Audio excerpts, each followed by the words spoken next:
So there's not a spot on here for this, but a couple of things. We touched on it earlier about social media. So obviously we need to be careful about the things that we post about our child, and I'm so grateful for two things. One, I'm grateful that there was no social media when I was a child, because if all my misdeeds were permanently emblazoned on a screen for 700 people to look at, I would be mortified. But two, that when my kids were little, there was no such thing as Pinterest, because boy, oh boy, I put enough pressure on myself without all that business. But the one thing that you need to talk to them is decide on, I think the age for Facebook is like 12 or 13, that they're allowed to have their own account. And so it's also then teaching them about how to not encourage them to have a fake life, but to be authentic in their posts, but to also recognize that they are leaving behind a digital footprint that is creating a file about their life, that employers can't do it directly, but they're using third-party services to look at Twitter accounts and Facebook accounts and Instagram, and they are kind of getting a picture of your child, and people don't get hired for jobs based on stuff that's on there. So, you know, it's something that they're going to have to decide what they feel comfortable with, and it's a whole new area that we didn't grow up with. And so we're having to navigate all this stuff that I didn't know about. Because it's like, I just remember the day I could like go to the gas station and like put my card in the pump and not go to the little window. It's like, you can swipe your card there. You know, now we have the internet. It's like, nobody knew what the internet was back when I was growing up. And then this is also seemingly random, but with teens, especially today, stay in touch with, like, do you guys know what fandoms are? Fandoms. So like people that are really into like Doctor Who or the Avengers or whatever. So there's a whole dark side to all of that. It's called Tumblr. Tumblr has a dark side. Tumblr has a really productive side, and then Tumblr has a dark side where depending on what you're into and what TV shows you're into, you can start doing pretending to be characters from shows and interacting with other people on the internet being these characters. So if you invent, so then you're taking these interactions to a whole nother level. So just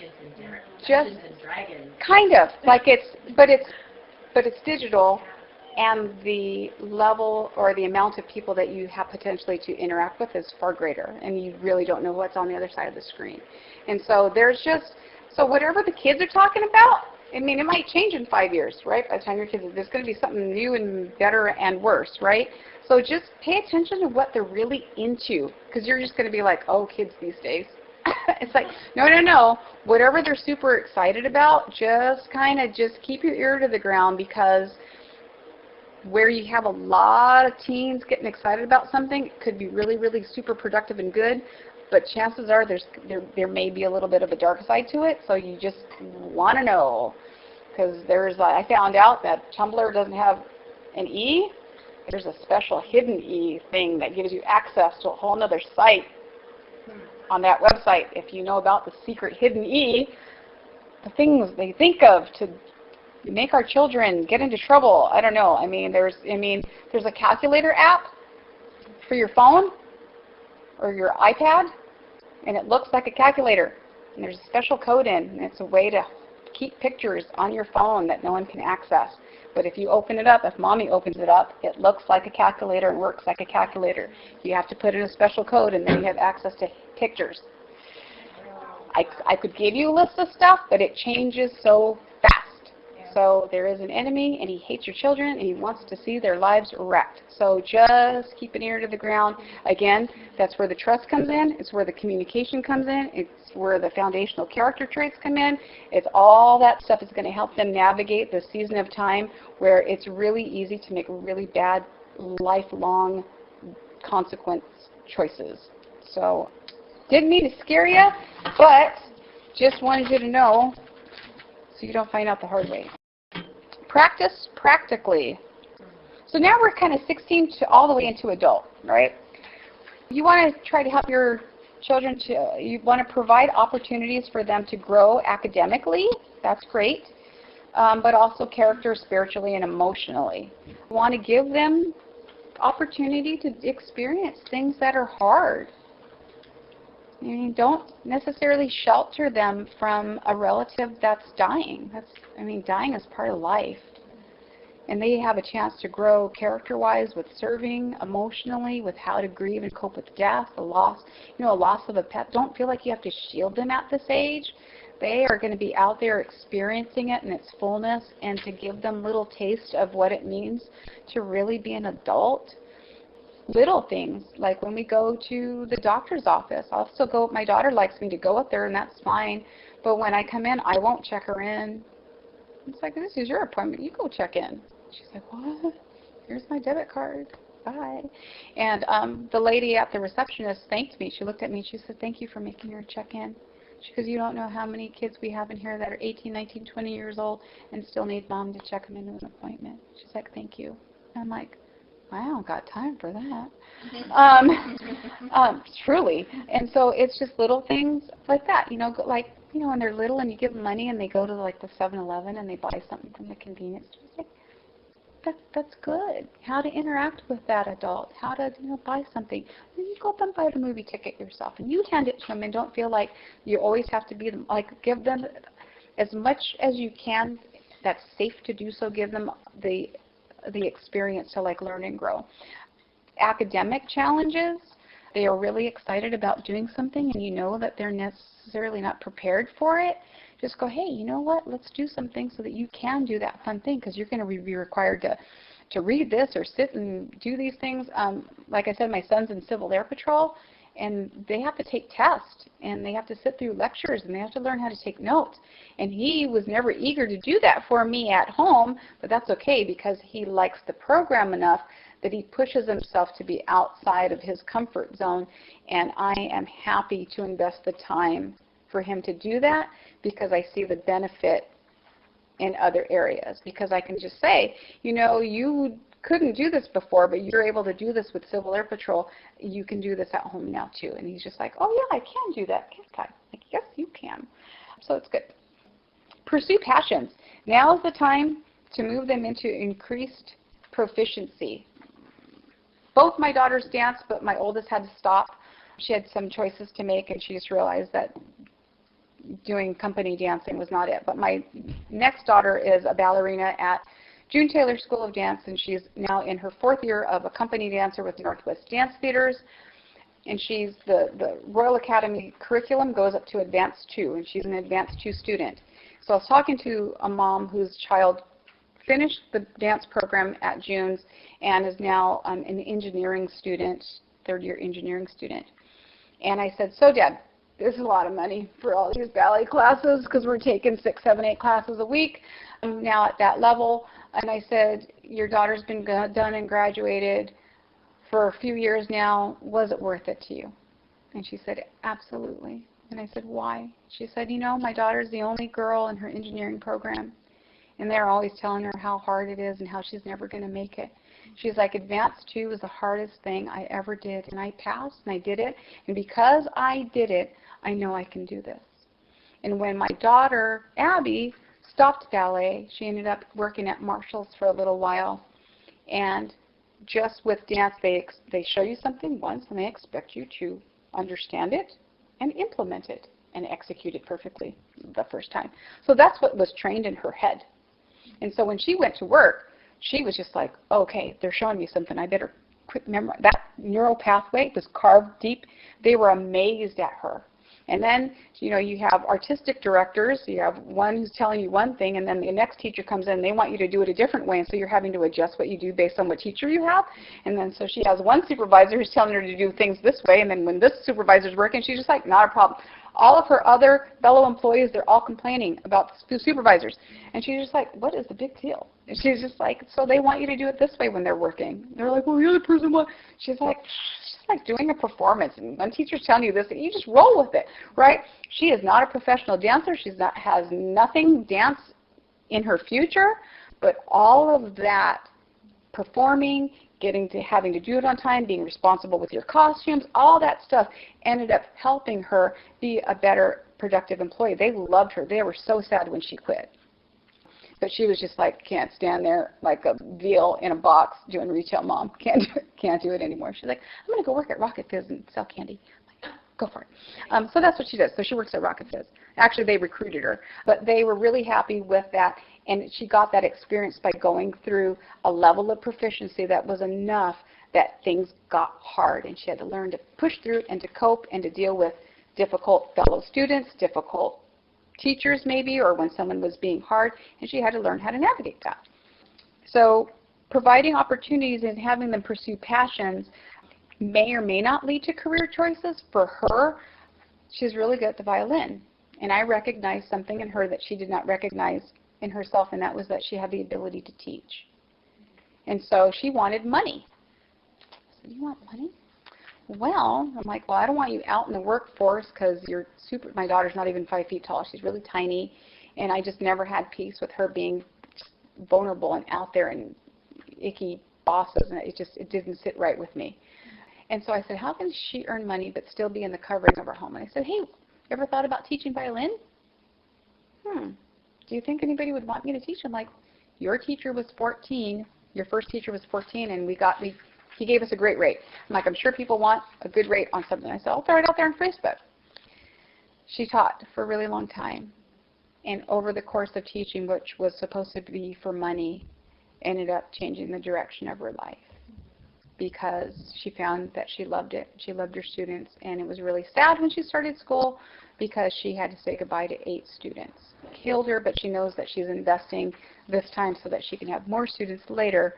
But that was something that she did to earn an income. She had to learn how to make lesson plans and figure out where each student was, and if one student wasn't getting it, how to change what she was doing for them. Like, it equipped her so much to the point that she ended up going from her lifelong film degree going over to music ed. Like, it was incredible. But because she was good at it and she had continued to take lessons, it gave her the opportunity to do something that generated a revenue temporarily, but now will hopefully generate a revenue for her long term as well. So for those that are believers, we're going to talk about the passing of the baton of faith here real quick.